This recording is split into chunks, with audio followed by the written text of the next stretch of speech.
Hey, what is going on, everybody? Boilon here, back for another video on Marvel Strike Force. Now, I got my camera and my mic set back up again, but you might notice that my voice still sounds like crap, and that's because I'm still sick.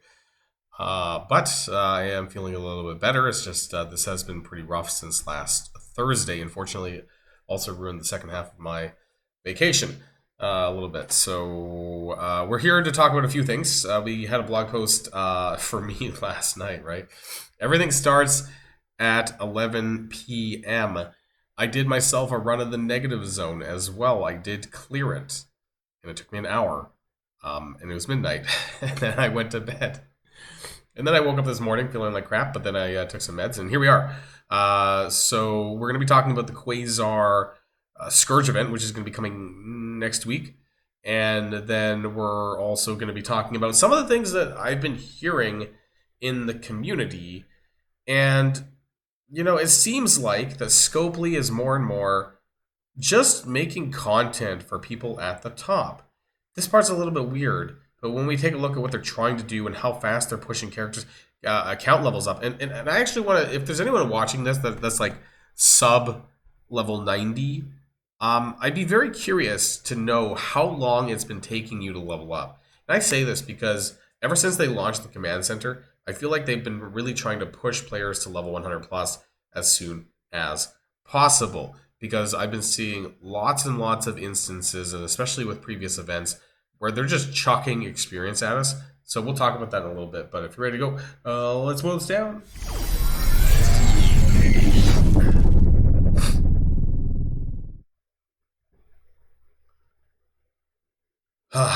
My apologies if I sniffle a little bit. I'll try to limit that, but doing a video for 10 to 15 minutes, sometimes is very hard.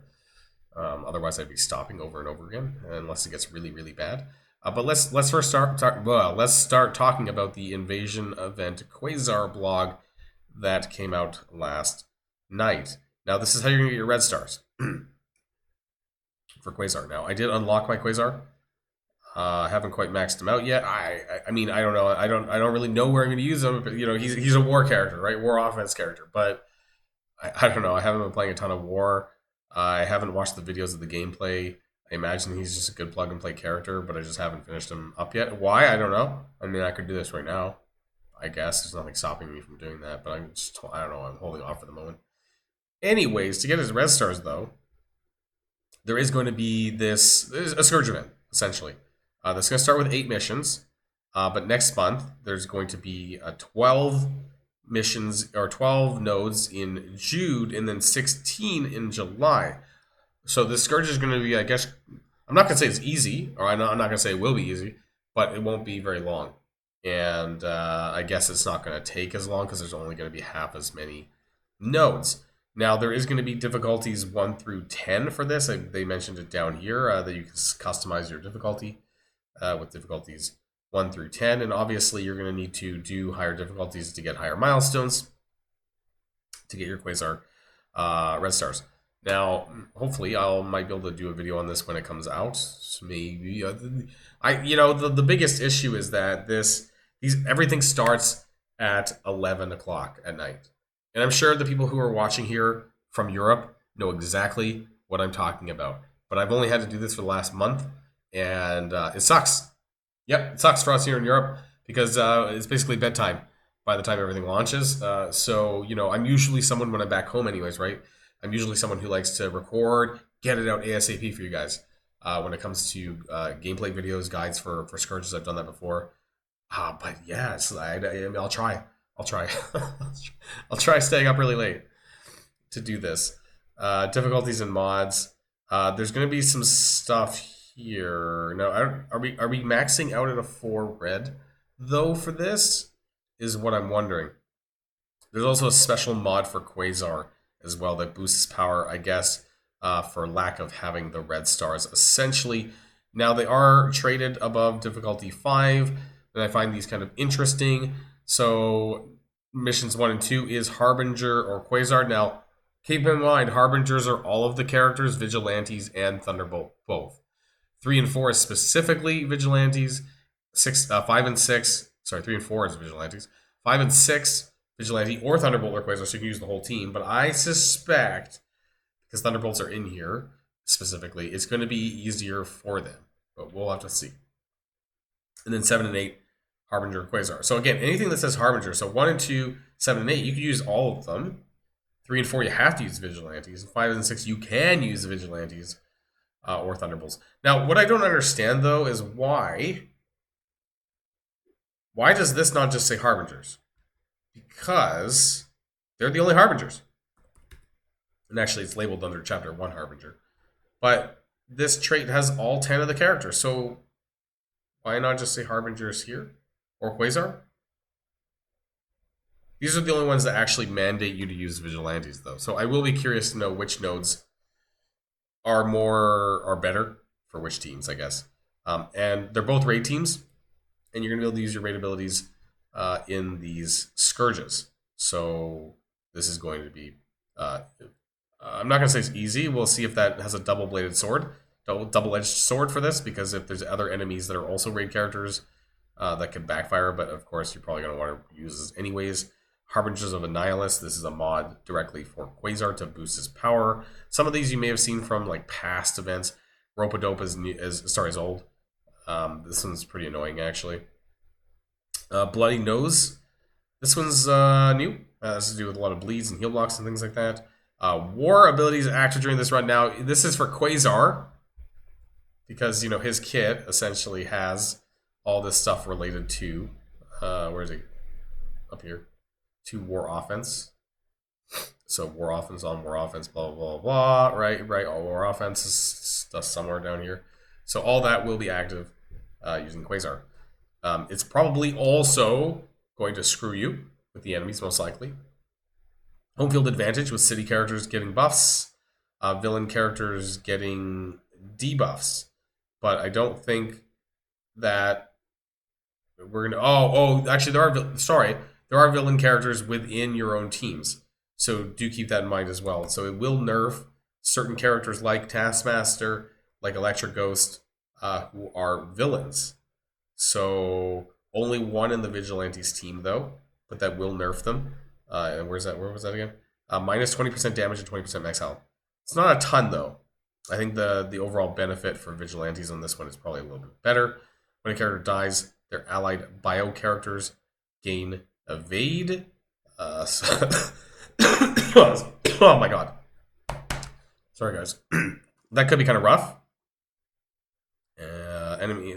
I hate max health stuff, but if you're going to want to have to max out your score, that's probably what you're going to have to do. Vile Rally on enemy death, clear all negative effects from enemies. A lot of these I've seen before. And this is awful. So there's quite a few tough mods here, but we'll have to see. I'm just going for the red stars, right? Is there a leaderboard? Did I see leaderboard in here? I don't think I did. So I don't think that there is one. And this is going to be starting on May 27th, which is going to be next Tuesday at 2 p.m. So there should be some data mines later in this week. I suspect that we might be able to take a look at the enemies on the nodes, and I think that might be a little bit better as far as understanding who's going to benefit, who's how hard is it going to be, and with some of these mods, how is that going to affect those enemies? So it will be interesting to see that later on this week. Now, I did want to talk about this Reddit post here. Very disappointed in the Odin event. I'm going to go into my full screen mode here. This event is another paywalled event. Great. Now, the reason why I'm bringing this up actually is mostly because I don't think it's paywalled doing the negative zone. Oh, unless that's not what they're talking about, but they're talking about getting the Thunderbolt diamond fragments, which is, yes, it is paywalled for getting Hyperion.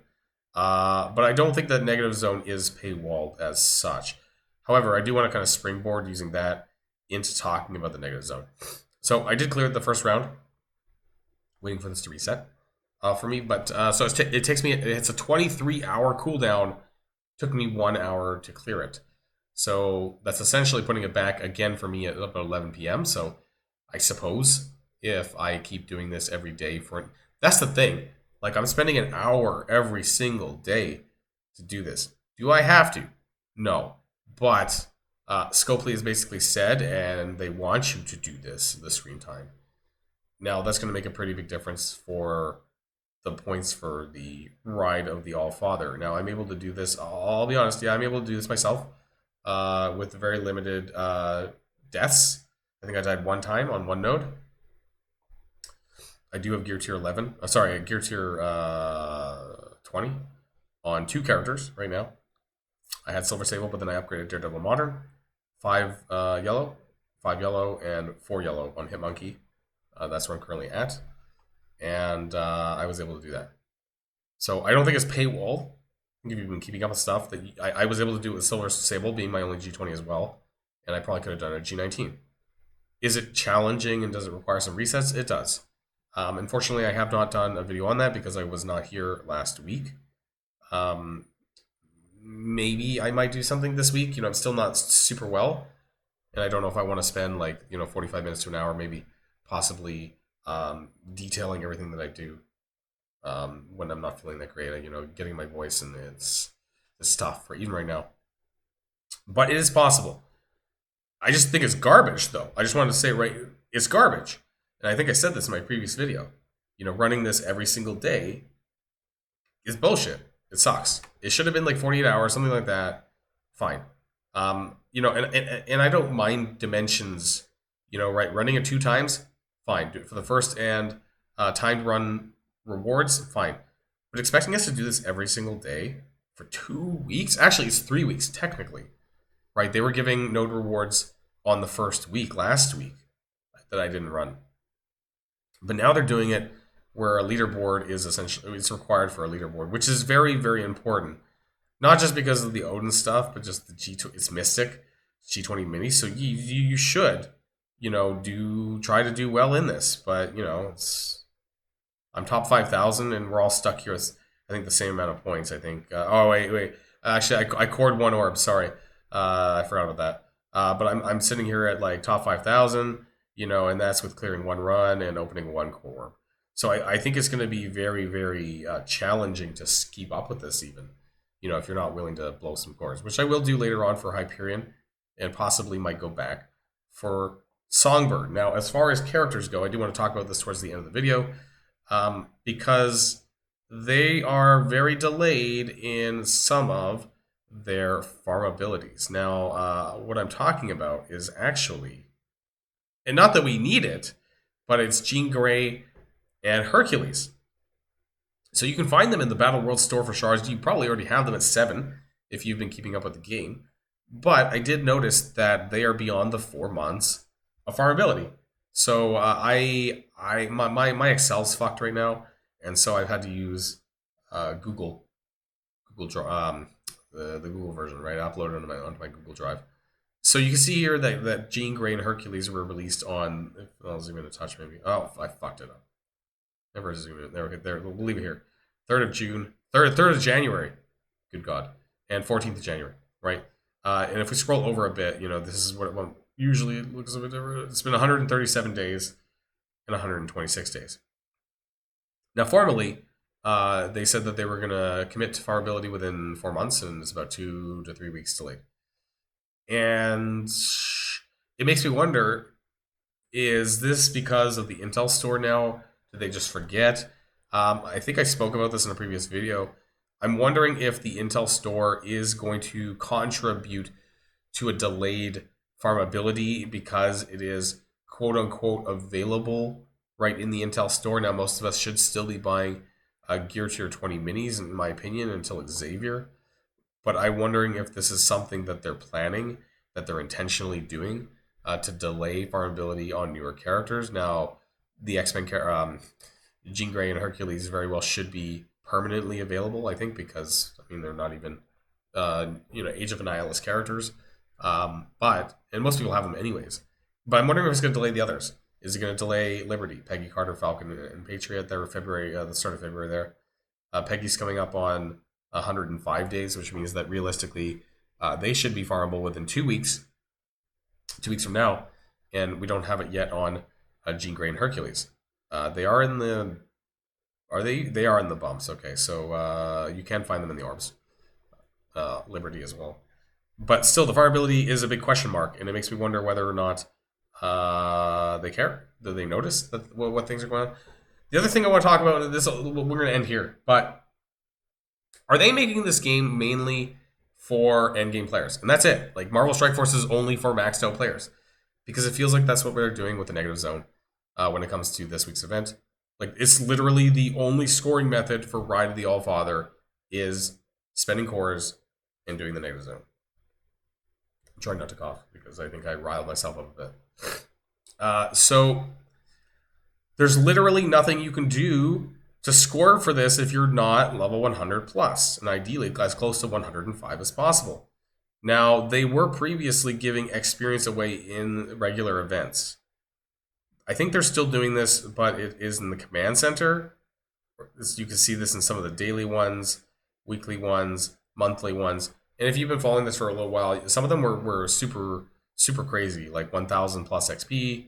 The Harbinger ones, 500, 500, 500, all 1,000. But there was a lot more in previous weeks. You guys have probably seen it. And so my question is, are they just trying to push players up to level 100 plus to 105, and that's all they care about? This game is 105 or bust? You know, like, is this game only for in-game players? Because more and more it seems that they're tailoring these events to not only just maxed out players, but people who are essentially at the tip of the top, right, to engage in negative zone. How many players are actually going to be on this leaderboard? Oh, I guess if you're spending cores, you'll be on the Ride of the Allfather leaderboard. And I'll be very curious in 2 weeks' time to check the bottom of the leaderboard with my alt account, because that's what I'm going to do. Is I'm just going to spend, I don't know, the least amount of cores that I can, maybe 10 cores. I don't know where I can spend a very low amount of cores. And just to see how many players are ranked on this next one. That's what I'm curious about. But let me know what your thoughts are, what your guys' thoughts are in the comments down below. And as always, I'll see you guys on the next video. And if you like this video, make sure you hit that subscribe button if you haven't already, and you'll be greatly helping out the channel. Have a great day, and I'll see you guys on the next one.